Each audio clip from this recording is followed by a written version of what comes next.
Shalom, perkenalkan nama saya Febriani Loeban. Saya mahasiswa dari Institut Agama Kristen Negeri Kupang, Prodi Bimbingan dan Konseling. Baik, di video ini saya akan menjelaskan tugas yang diberikan oleh dosen pengampu mata kuliah teori belajar tentang bagaimana cara pembelajaran teori belajar kognitif. Baik, di sini yang akan saya jelaskan, yang pertama, pengertian teori kognitif. Yang kedua, teori belajar kognitif menurut para ahli. Yang ketiga, fungsi-fungsi teori belajar kognitif.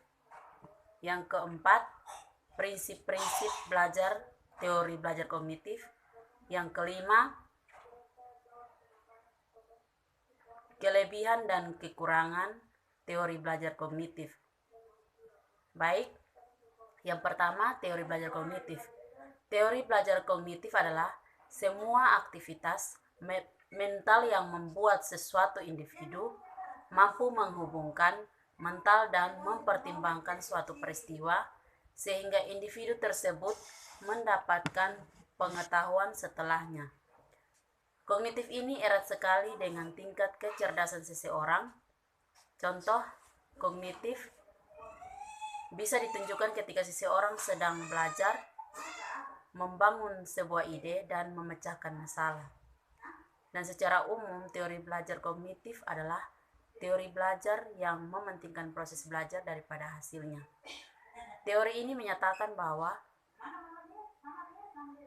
pada proses belajar seseorang tidak hanya cenderung pada hubungan stimulus dan respon, melainkan juga bagaimana seseorang dalam mencapai tujuan belajarnya.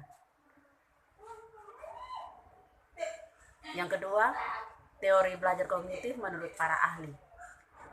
Yang pertama, menurut William dan Susanto, teori belajar kognitif yaitu cara individu bertingkah laku, bertindak, dan cepat lambatnya individu saat memecahkan masalah yang sedang dihadapi.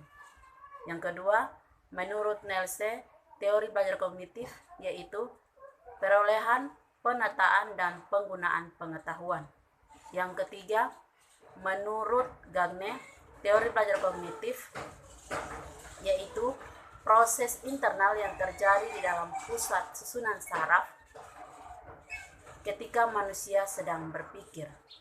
Yang keempat, menurut Drever, teori belajar kognitif yaitu istilah umum yang melingkupi metode pemahaman, yakni persepsi, penilaian, penalaran, imajinasi, dan penangkapan makna. Yang kelima, menurut Piaget, teori belajar kognitif yaitu bagaimana anak beradaptasi dan menginterpretasikan objek dalam kejadian-kejadian di sekitarnya. Baik, yang ketiga, fungsi teori belajar kognitif. Yang pertama, fungsi perhatian. Perhatian merupakan penyeleksi rangsangan yang nantinya menjadi fokus perhatian dan bisa diabaikan secara bersamaan. Rangsangan yang dimaksud bisa berupa suara maupun gambar. Yang kedua, fungsi memori atau daya ingat. Memori atau daya ingat berkaitan dengan tingkat kefokusan seseorang. Semakin fokus, semakin baik memori atau daya ingat. Hal ini menunjukkan bagaimana suatu informasi akan ditransfer dan disimpan di dalam otak. Yang ketiga, fungsi eksekutif.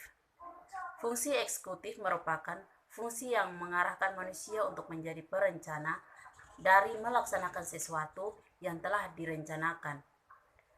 Dari sinilah seseorang terlihat bagaimana cara menyelesaikan setiap permasalahan.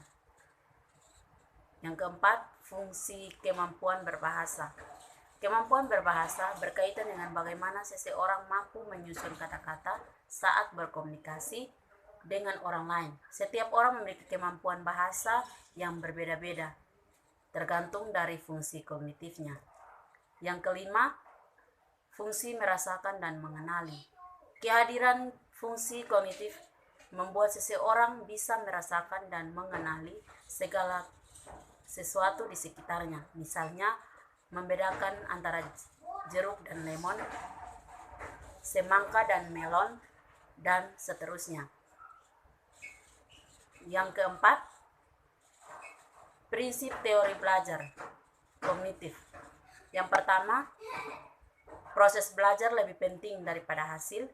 Yang kedua, persepsi dan pemahaman dalam mencapai tujuan belajar menunjukkan tingkah laku seorang individu.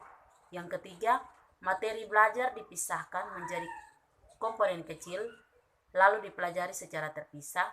Yang keempat, keaktifan peserta didik saat pembelajaran merupakan suatu keharusan.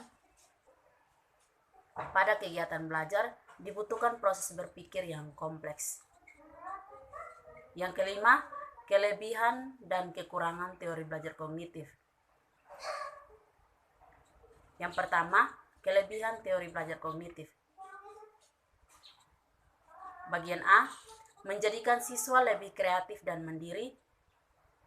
Dengan teori belajar kognitif, siswa ditunjukkan untuk lebih kreatif karena mereka tidak hanya merespon dan menerima rangsangan saja, tapi memproses informasi yang diperoleh dan berpikir untuk dapat menemukan ide-ide dan mengembangkan pengetahuan.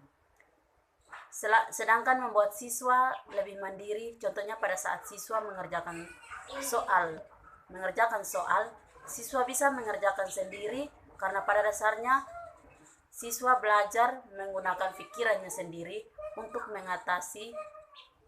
mengasah daya ingatnya tanpa bergantung dengan orang lain yang ada di sekitarnya. B. Membantu siswa memahami bahan belajar secara lebih mudah. Teori belajar kognitif membantu siswa memahami bahan ajar lebih mudah karena siswa sebagai peserta didik merupakan peserta aktif di dalam proses pembelajaran yang berpusat pada cara peserta didik mengingat, memperoleh kembali dan menyimpan informasi dan ingatannya serta menekankan pada pola pikir peserta didik sehingga bahan ajar yang lebih mudah dipahami. Yang kedua, kelemahan teori belajar kognitif. A.